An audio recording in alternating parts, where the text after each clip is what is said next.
सुजाता अपने पति नरेश और सास सरोज के साथ रहती थी। नरेश एक चाय की दुकान पर काम करता था, पर घर का खर्चा चलाना मुश्किल था।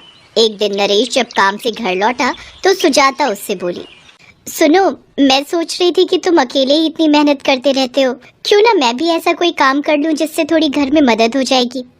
सुजाता, तुम ऐसा क्या काम करोगी? तुम तो जानते ही हो कि मुझे खेती करना आता है। हमारे घर के आंगन में थोड़ी जगह है। मैं सोच रही थी अगर मैं यहाँ ताजी भाजी उगा लूं तो बेचकर थोड़े पैसे आ जाएंगे।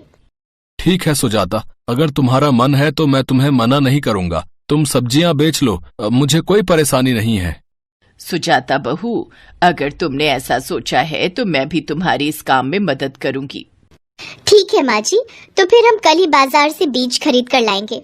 मैं सोच रही थी माँ जी, हम अलग अलग तरह की सब्जी उगाएंगे। मेथी, पालक और साग का भी मौसम आ रहा है। उसके साथ साथ बहुत सारी बढ़िया बढ़िया सब्जी उगा लेंगे।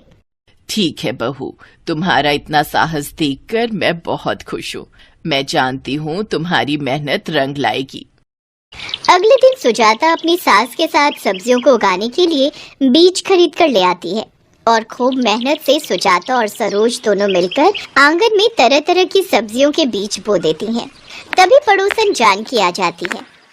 अरे वाह, क्या बात है, आज तो दोनों सास बहू आंगन की सफाई कर रही हैं। अरे ये क्या, तुमने तो अपने घर के आंगन को पूरा खेत ही बना डाला। सब्जियां उगा रही हो, भाजी की दुकान खोलने का इरादा है क्या? लो, घर बसा नहीं, लुटेरे पहले आ गए। तुझे क्या खुशबू आ जाती है कि हम कोई काम कर रहे हैं? जानकी दीदी, हम लोग सब्जियां उगा रहे हैं। तुम तो जानती ही हो अकेले के कमाने से गुजारा नहीं होता, तो मैंने सोचा क्यों ना अपने इस आंगन में सब्जियां उगाकर बेच दो, थोड़े पैसे आ जाएंगे। बस वही माँ जी और मैं बीज बो रहे थे। अच्छा, तो ये बात है। चलो ठीक है, तुम दोनों काम करो, मैं चलती हूँ। अरे बहू, तू इसे नहीं जानती है। ये जानकी बहुत चालाक है। इसका पति तो अच्छी खासी दुकान पर नौकरी करता है। बेचारा बहुत शरीफ है, पर इसकी तो वही गंदी आदत है। जो काम किसी को करता देख ले वो बिल्कुल वैसे करने लगती है। अब तुम देखना, हमने ये सब्जियां उगाई है ना, ये भी अपने आंगन में उगाएगी।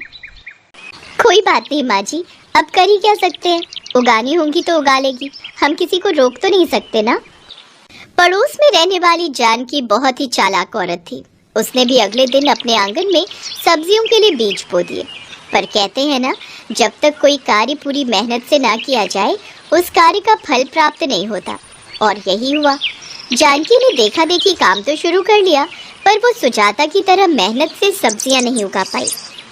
माँ जी देखो, हमारे आंगन में कितनी बढ़िया मेथी, पालक, सरसों की खेती हुई है। हाँ बहू, ये तो बहुत ही हरी हरी साग सब्जियां उगाई हैं। माँ जी, मैं आज से ही सब्जियां बेचना शुरू कर देती हूँ। बहू, कहे तो मैं बेच आऊं? नहीं माँ जी, आप इस उम्र में इतना काम थोड़ी करोगे। मेरे होते हुए आप चिंता मत करो, मैं सब संभाल लूंगी। मैं टोकरे में सब्जियां भर लेती हूँ। सुजाता टोकरी में साग सब्जी भर लेती है और गली गली घूमकर वो सब्जी बेचने लगती है। सब्जी ले लो, सब्जी, बढ़िया बढ़िया सब्जी, ताजी हरी सब्जी, पालक, मेथी, सरसों, बढ़िया साग सब्जी ले लो। आधा किलो मेथी, 1 किलो पालक और 1 किलो सरसों कर दो। अभी कर देती हूँ बहन जी। अरे ये तो सुजाता दिखाई दे रही है, ये तो बहुत ही बढ़िया सब्जी बेच रही है। मेरे तो सारे बीज खराब हो गए, एक पत्ता मेथी का नहीं उगा, और ये तो ढेरों साग बेच रही है। इसका तो कुछ करना होगा, नहीं तो ये कुछ ही दिनों में मेरे से ज्यादा अमीर हो जाएगी। जानकी के मन में ईर्ष्या की भावना आ गई। वो सुजाता को सब्जी बेचता देख नफरत से भर गई और एक दिन उसने चोरी छुपे सुजाता के बगीचे में जहरीली दवाई छिड़क दी। सुजाता ने देखा इस बार उसकी सारी सब्जियां खराब हो गई। पालक और मेथी में कीड़ा लग गया। माँ जी, ये कैसे हो सकता है? हमारी तो पालक मेथी बहुत अच्छी उगती है, पर इस बार तो इसमें कीड़ा लग गया है। देखो माँ जी, सारा साग खराब हो गया। अब हम क्या बेचेंगे? कोई बात नहीं बहू, एक बार दोबारा बीज फैला दो। कुछ दिनों में दोबारा सब्जियां उगाएंगी, तब तक तुम जो ये सब्जियां हैं इन्हें बेच लो। हाँ, वही करती हूँ। कुछ दिनों का तो इंतजार करना ही होगा। बड़ी मुश्किल से सुजाता ने थोड़े बहुत पैसे जोड़ने शुरू किए थे, तो यहाँ पर जानकी ने अपना रूप दिखा दिया। सुजाता ने थोड़ी बहुत बची हुई सब्जियां बेच दी। अब जो पैसे जुड़े हुए थे वो रोज खर्च होने लगे, क्योंकि फिर से सब्जियां उगाने में कुछ दिनों का इंतजार करना पड़ रहा था। क्या हुआ सुजाता, तुम्हारा मन ठीक नहीं है? कुछ नहीं, सोचा था इस बार अच्छी साग सब्जी उगी है तो वो बेचकर पैसे अच्छे इकट्ठे हो जाएंगे, तो थोड़ा घर भी पक्का करवा लूंगी। तीज त्योहार भी आ रहे हैं, पर सारी साग सब्जी खराब हो गई थी, जिसे पैदा होने में इस महीने समय लग जाएगा। कोई बात नहीं सुजाता, तब तक तो मुझे भी पैसे मिल जाएंगे। मैं देख रहा हूँ तुम बहुत मेहनत कर रही हो, पर तुम्हारी सब्जियां खराब कैसे हो गई भाई? तुमने तो बहुत बढ़िया बीज जमीन में बोए थे। हो सकता है वैसे ही कीड़ा लग गया हो। अब दोबारा मैंने बीज बोए हैं। थोड़ी मेथी पालक सरसों उगनी शुरू तो हुई है, कुछ दिन और लग जाएंगे, तब तक मुझे इंतजार करना ही होगा। अभी तो सब्जियां भी खत्म हो गई हैं, तो मैं वो भी नहीं बेचने जा सकती। बड़ी मुश्किल से गरीब सुजाता ने सब्जियां बेचने का काम शुरू किया और बीच में जानकी ने अड़ंगा डाल दिया। जानकी मन ही मन बहुत खुश हो रही थी।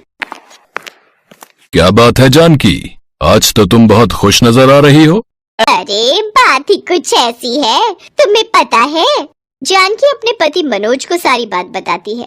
जानकी की बात सुनकर मनोज उस समय चुप हो जाता है, पर उसे अपनी पत्नी का यह व्यवहार अच्छा नहीं लगता। वो शाम के समय सुजाता के घर पहुंचता है। माताजी, सुजाता बहन, जानकी की तरफ से मैं आप सबसे माफी मांगता हूँ। मैं खुद चाहता हूँ कि जानकी सीधे रास्ते पर आ जाए, वो नफरत की राह पर चल रही है। नहीं बेटा मनोज, मैं तो खुद तुम्हारी बहुत तारीफ करती हूँ। मेरे लिए तो जैसा मेरा नरेश वैसे तुम हो। बस थोड़ा दुख मुझे भी हुआ है। सुजाता बड़ी मुश्किल से थोड़ा बहुत सब्जियों का काम शुरू कर रही थी और बीच में। कोई बात नहीं भैया, मैंने फिर से सब्जियां बो दी हैं। हाँ, थोड़ा नुकसान तो हुआ, पर कोई बात नहीं। जानकी दीदी को जो अच्छा लगा उन्होंने वही किया। पर भाभी, मैं जानकी को सीधे रास्ते पर लाना चाहता हूँ, जिसमें आप मेरी मदद कर सकते हो। कैसी मदद भैया? मनोज चाहता था कि जानकी सीधे रास्ते पर आ जाए, इसलिए वो एक उपाय सोचता है। कुछ दिनों बाद जानकी देखती है कि सुजाता के बगीचे में फिर से सब्जियां उगाई हैं। अब वो एक बार फिर से उन सब्जियों को खराब करना चाहती थी।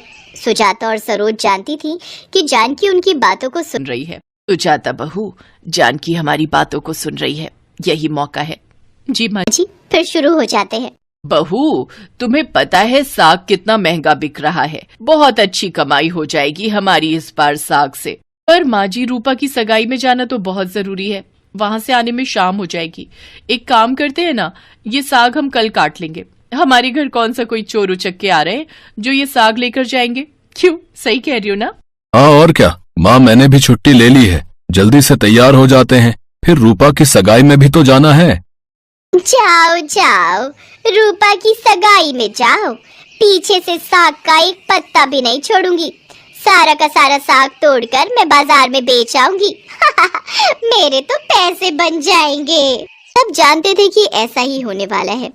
वो लोग रूपा की सगाई के बहाने घूमने के लिए चले गए। कुछ घंटे बाद जब वो लोग लौटे तो उनका सारा बगीचा खाली था। जानकी सारा साग तोड़कर बेचकर आ चुकी थी। अब सुजाता जानकी के पास गई। जानकी दीदी, क्या तुम्हें पता है हमारे बगीचे में से साग चोरी हो गया। सारा का सारा साग तोड़कर ना जाने कौन चोर बेच आया, पर अब वो चोर बचकर नहीं जा पाएगा। उसे पुलिस पकड़ कर ले जाएगी। सुजाता के मुंह से पुलिस का नाम सुनकर जानकी घबरा गई। लेकिन पुलिस को कैसे पता चलेगा कि चोर कौन है? अरे, हमने अपने बगीचे में एक वीडियो कैमरा लगा रखा है, जिसमें सारे फोटो और वीडियो से चोर की तस्वीर आ जाएगी। हमारी सब्जियां पहले भी चोरी हो चुकी हैं, इसलिए नरेश ये कैमरा लेकर आए थे, ताकि अब की बार कोई सब्जियां चुराए तो उस कैमरे में रिकॉर्ड हो जाए। बस अब उस चोर की रिकॉर्डिंग हम पुलिस को दिखाने वाले हैं। वो चोर सामने आ जाएगा और उसे सख्त से सख्त सजा हो जाएगी। कैमरा? पर कैमरा कहाँ छुपा हुआ था? मैंने तो नहीं देखा। क्या कहा जानकी दीदी आपने? मैंने शायद सही सुना। सुजाता की बात सुनकर जानकी रोने लगती है और सुजाता से माफी मांगती है। तब तक सुजाता की सास सरोज, मनोज और नरेश वहाँ पहुँच चुके थे। मुझे माफ कर दो, मुझे जेल नहीं जाना, मुझे पुलिस को मत दो। तुम्हारी सारी सब्जियां मैंने ही चुराई है, और उस दिन दवाई, मतलब तुम्हारी पहले जो सब्जियां और साग खराब हुआ था, उस पर मैंने ही दवाई छिड़की थी, ताकि तुम पैसे कमाकर अमीर ना बन जाओ। सुनो जी, इनको बोलो ना मुझे पुलिस में ना पकड़वाए। मैं कुछ नहीं कर सकता जानकी, गलती तुम्हारी है, तुमने गलती की है। अब उसकी सजा देना न देना वो उनके हाथ में है, क्योंकि तुम्हारी गलती से इनका नुकसान हुआ है। मुझे माफ कर दो सुजाता। माता जी, अब मैं ऐसी गलती कभी नहीं करूंगी। ठीक है, जाओ, माफ किया, लेकिन खबरदार अगर आज के बाद सब्जियों को खराब किया। डरो नहीं जानकी दीदी, हम सब तुम्हें सिर्फ डरा रहे थे। तुम्हें कोई पुलिस नहीं पकड़ेगी। तुमने अपनी गलती की माफी मांग ली, बस हमारे लिए यही बहुत है। जानकी को सबक मिल जाता है और वो सीधे रास्ते पर आ जाती है। सुजाता फिर से सब्जियां बेचने लगी। अब उसे भरोसा था कि उसे जानकी से कोई खतरा नहीं है। मनोज ने भी इंसानियत का फर्ज निभाया और उसने उस गरीब परिवार का नुकसान बार बार होने से बचा लिया।